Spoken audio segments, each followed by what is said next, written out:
You're watching Yahoo Finance Invest Asia. I'm Isabel Wong. This year, our theme is Disrupting Finance, Innovations Shaping the Future.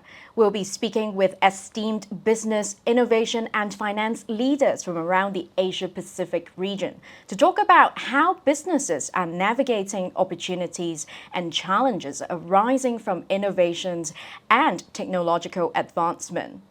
Joining us now is Bernard Chan, M+ Museum Chairman. Bernard is one of the most influential figures in Hong Kong. He is a former convener of Hong Kong's Executive Council and a former deputy to China's National People's Congress for 15 years. And currently, he's standing at the forefront of the cultural sector as the chairman of M+, as well as other key positions that he holds in the public sector. In this conversation, we'll be taking a deep dive with Bernard about the transformation of Hong Kong's cultural sector, as well as how the city can be positioned as a global marketplace for international cultural exchange. Bernard, thank you so much for joining us again. Hi, Isabel. It's great to have you, but first of all, let's talk about the role of Hong Kong as a global marketplace for international cultural exchange. Because especially with the Cultural and Creative Industries Development Agency has been officially established this year, we would like to know from your point of view, what's new for Hong Kong on all things culture? Well, interestingly, if you were to ask the same question 10 years ago, I'm not quite sure I have the answer for you, because I don't think that we ever pay much attention to the arts and culture sector, because clearly that's not really a sector that can contribute to GDP. That's not where the money is. But that all has changed now, because alternative investment, art is an alternative investment. And you cannot imagine now Hong Kong has overtaken London as the second largest art trading hub in the world, just after New York. So there's a lot of money we're also talking about here. And on top of that, we actually have established over the last couple of years, we have established an art ecology in Hong Kong. So you have the public sector, like the M+, the West K, but you also have a very strong private sectors, many galleries, auction houses. Two of the three leading auction houses established the Asian headquarters in Hong Kong. You probably noticed that they all have new offices now, invested a lot of money in those areas because there's lots of money here we're talking about. So the entire art ecology has clearly now established front and center in Hong Kong for entire region.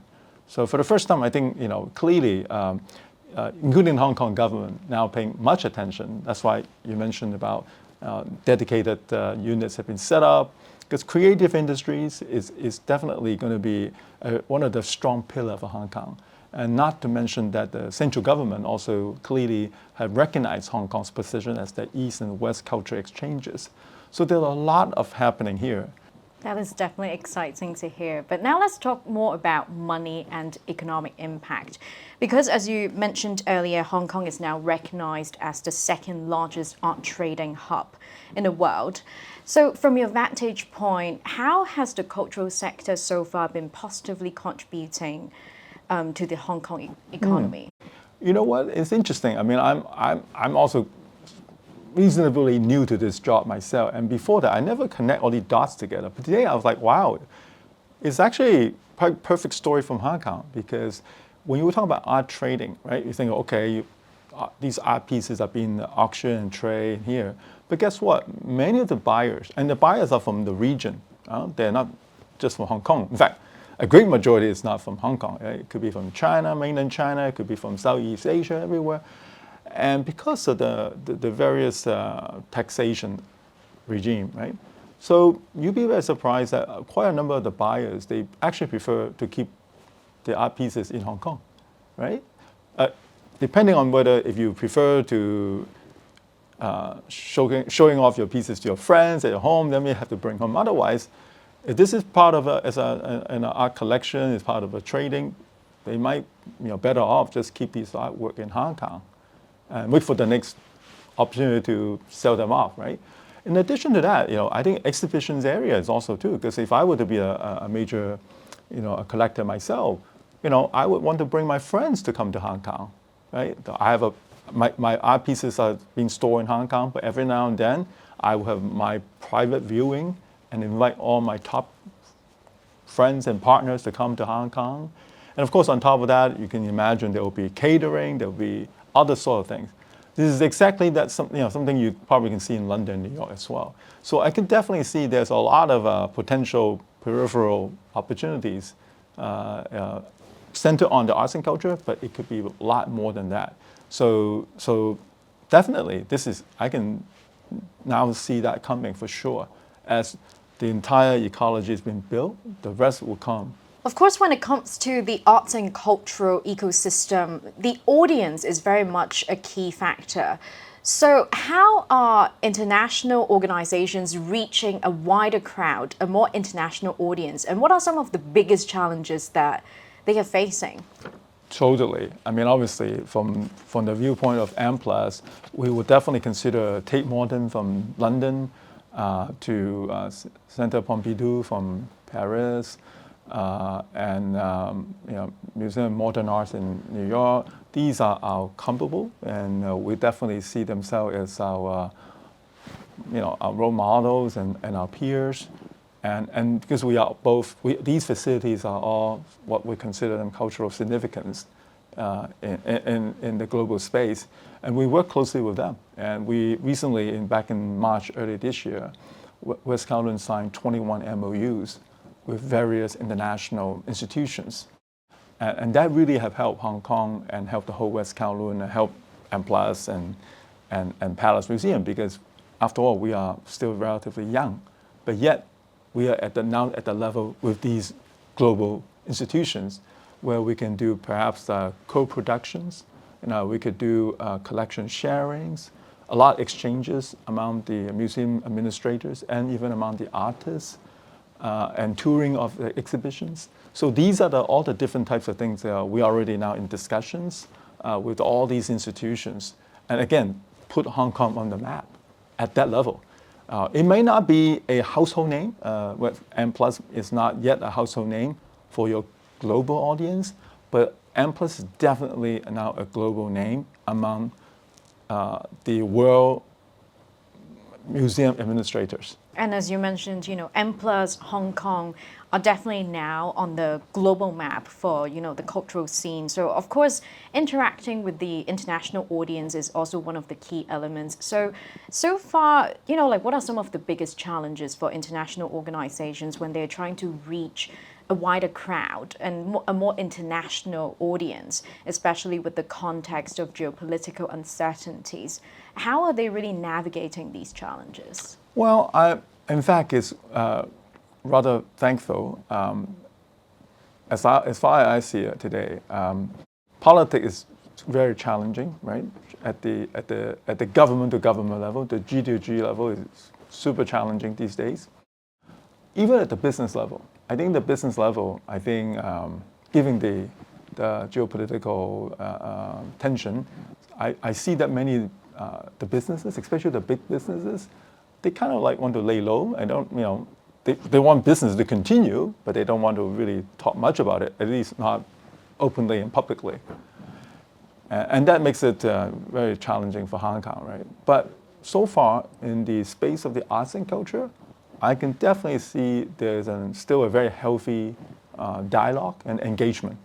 I don't see any reason for people from retrieving from doing stuff with us, right? Definitely not. I mean, as I said, we even signed MOU with an American art institution as well. So I have not seen any sign where people would not want to promote the people-to-people's engagement, right? I think the people-to-people's engagement is still reasonably healthy. Of course, you never know; things can be weaponized anytime. But so far, I think we are okay. So that's why this whole space is so important, because I think going forward, for sure, we need to find areas where a engagement needs to continue.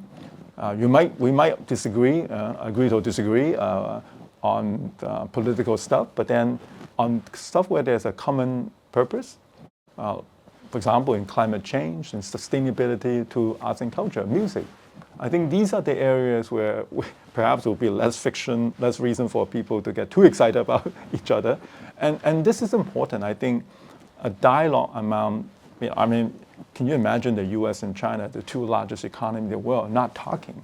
How can you not have that healthy talk? And hopefully through arts and culture and music is a channel where we can all find that room to, to enjoy and to appreciate the culture, the differences. I wonder if that brings back some memories during your early days as a politician. You had to bring people together to agree on the Let's Go logo. Absolutely. Wow, I'm surprised you remember that story. No, exactly. I mean, you can easily disagree on ideologies, and there's no end to that disagreement, right? Because there's no right or wrong thing. So let's just focus on something else. Focus on something else that perhaps that we can find that common objective. You're well practiced for that assignment.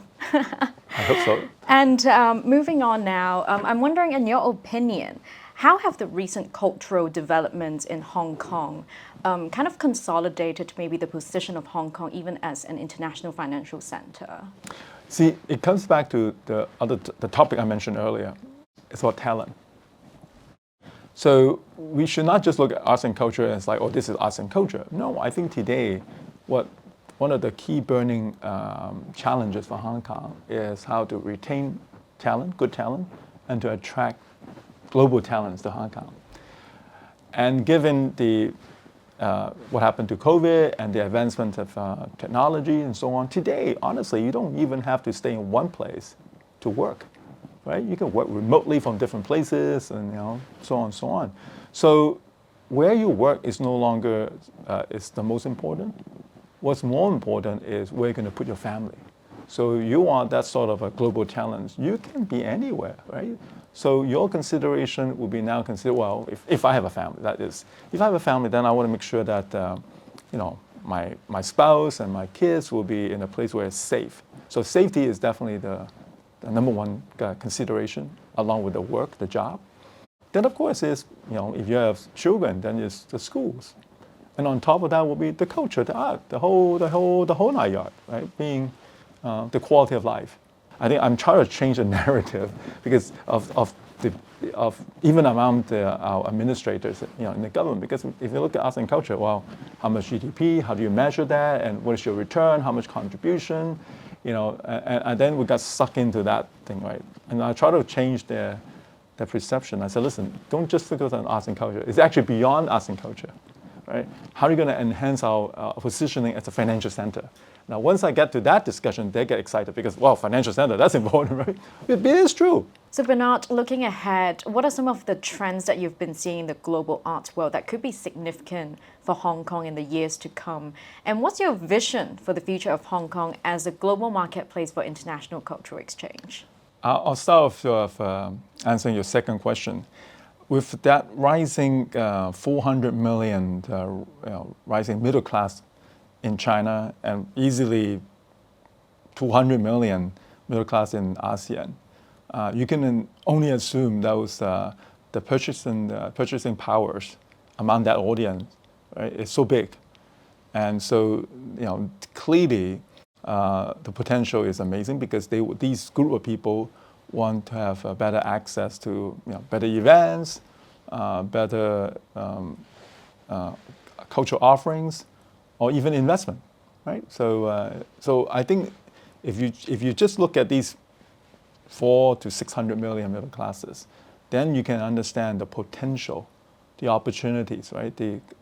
Because of this group of people will be hungry for better, more events, right? So I think that the market itself is a huge potential. Then the question is, can you bring these events to Hong Kong?